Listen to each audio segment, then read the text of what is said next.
Kolkata doctor rape and murder కేసుపై దేశ అత్యున్నత న్యాయస్థానం స్పందించింది. ఈ కేసును సుమోటోగా స్వీకరించింది. చీఫ్ జస్టిస్ చంద్రచూడ్ నేతృత్వంలోని బెంచ్ ఈ కేసును విచారించనుంది. మంగళవారం నాడు కేసును అత్యున్నత న్యాయస్థానం విచారించనుంది.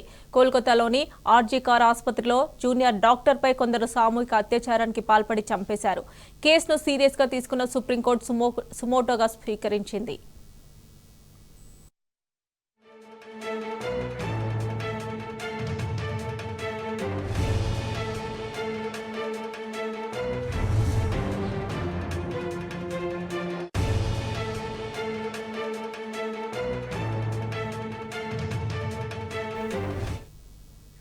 Kolkata doctor rape and murder కేసుపై దేశ అత్యున్నత న్యాయస్థానం స్పందించింది. ఈ కేసును సుమోటోగా స్వీకరించింది. చీఫ్ జస్టిస్ చంద్రచూడ్ నేతృత్వంలోని బెంచ్ ఈ కేసును విచారించనుంది. మంగళవారం నాడు కేసును అత్యున్నత న్యాయస్థానం విచారించనుంది.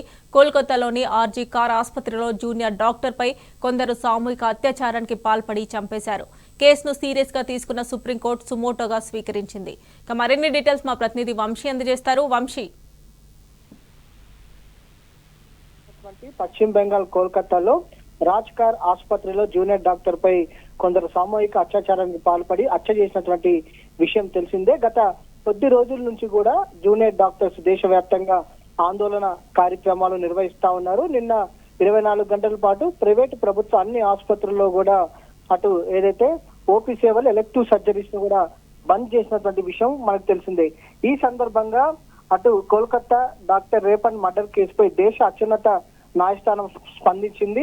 కోల్కతా ఘటనను సుమోటోగా స్వీకరించినటువంటి పరిస్థితి కూడా మనం చూస్తా ఉన్నాము. చీఫ్ జస్టిస్ చంద్రచూడ్ నేతృత్వంలోని బెంచ్ ఈ కేసుని విచారించనుంది. మంగళవారం నాడు కేసుని అత్యున్నత న్యాయస్థానం విచారించనుంది. కోల్కతాలోని ఆర్జేకర్ ఆసుపత్రిలో జూనియర్ డాక్టర్ పై జరిగినటువంటి అఘాత్యానికి సంబంధించి కూడా విచారణ చేపట్టనుంది. ప్రధానంగా ఇప్పటికే దేశవ్యాప్తంగా కూడా ఆందోళన కార్యక్రమాలు ఉధృతమవుతున్నటువంటి నేపథ్యంలో అటు వైద్య సేవలను కూడా బంద్ చేసినటువంటి నేపథ్యంలో కూడా అత్యున్నత న్యాయస్థానం ఏదైతే ఈ కేసును సుమోటోగా స్వీకరించినటువంటి పరిస్థితి కూడా మనకు తెలిసిందే. ఇప్పటికే పలు విచారణలు జరుగుతున్నాయి. దాంతో పాటుగా సిబిఐ విచారణ కూడా జరుగుతున్నటువంటి నేపథ్యంలో కూడా ఒక రకంగా సుప్రీంకోర్టు ఈ కేసును కూడా సుమోటోగా స్వీకరించడం దేశంలో సంచలనంగా మారిందని కూడా మనం చెప్పవచ్చు. మంగళవారం కేసును మాత్రం విచారణకు రానుంది. Right Vamshi, thanks for updates.